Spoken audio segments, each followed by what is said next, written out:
तो पत्नी अपने पति को समझाती और कहती है क्या कि बड़ा भीड़ जात बा बिहार के टरेनवा कि बाटे महंगाई कैसे चढ़ब पलेनवा कि जब मिलत नहीं खे टिकट हो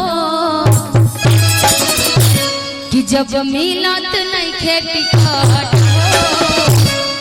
ऐसे भी हम बड़ा मुश्किल से आई नहीं, लेकिन भगवान आप सबके आशीर्वाद प्यार बा कि कार्यक्रम में लोग टिकट फ्लाइट से करके बुला ले रहा लोग ना तो हमू ना आ पाती कि बड़ा भीड़ जाते बा बिहार के टरेनवा बड़ा भीड़ जाते बा बिहार के टरेनवा महंगाई कैसे चढ़ब पलेनवा महंगाई कैसे चढ़ब पलेनवा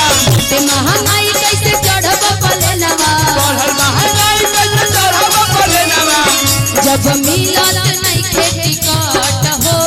मिलत नहीं खे टिकट हो। ए सैया जी ये सैया हम गावे न जाइबो ए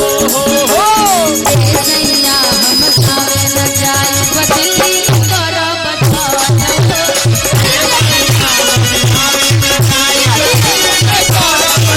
ए सैया हम गावे न जाइबो दिल्ली में करब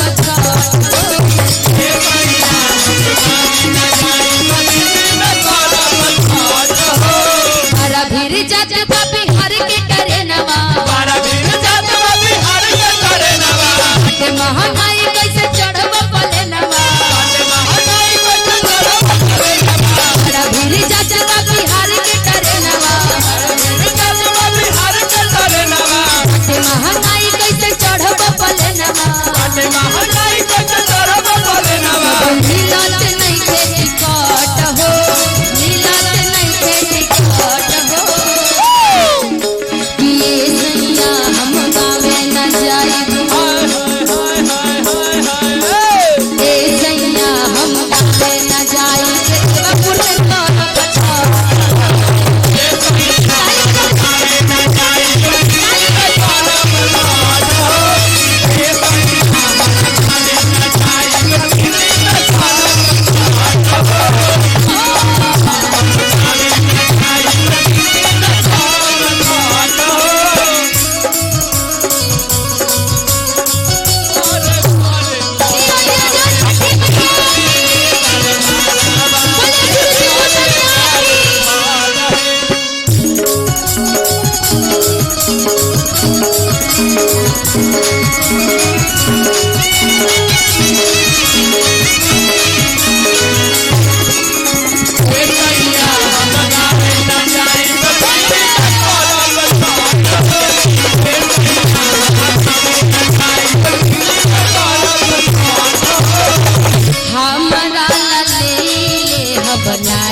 जैसे मंगाई है सुपलिया दौरा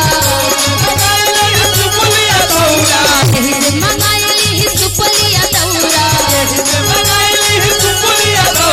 मनवा में लागल घाट हो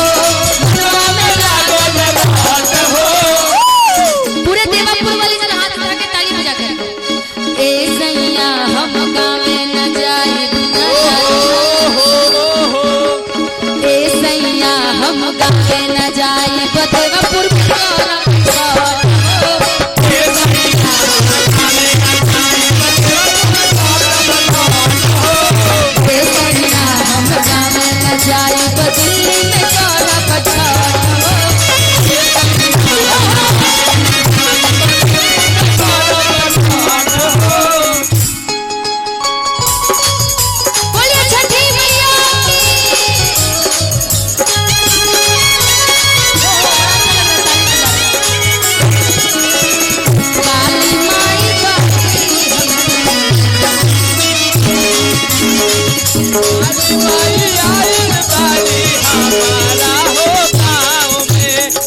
अब करी तैयारी झटपट। कल नहा खा है ना जी, कौन कौन इसमें छठ करता है बताएं बहन। देखिए छठी मैया कल से हम सबके बीच में आ गई हैं कि करी तैयारी झटपट। देवापुर वाले हाथ उठा के ताली बजा करके ए सैया हम गावे न जाए।